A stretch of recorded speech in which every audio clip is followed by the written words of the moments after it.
Basically, 2 years ago, I was diagnosed with post-traumatic stress disorder. It's cumulative, based on the 28 years policing and then the 7 years teaching. Where, as a frontline sergeant, I faced a lot of horrific trauma, a lot of calls for service, a lot of suicides, sudden death, murders, and that type of stuff. And several years later, after that, I started practicing in my mind how I was going to take my service revolver home and put it in my mouth and take my life, because I just couldn't deal with the trauma.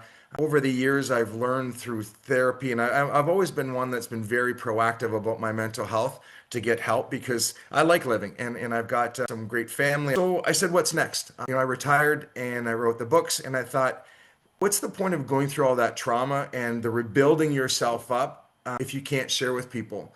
And that's the thing that when I go and speak now, is just because that happened in the past, it doesn't make it right then, or it doesn't make it right now. And I know in our province, I think the past 3 years, there's been about 20 police officers that have died by suicide because they didn't have confidence, they were too sick or what have you, or they were still under the shame of you're broken, you're useless. So that's where we need to create those dialogues like we're doing right now, and let people know, yeah, I got PTSD. And I realize that it's okay to not be okay.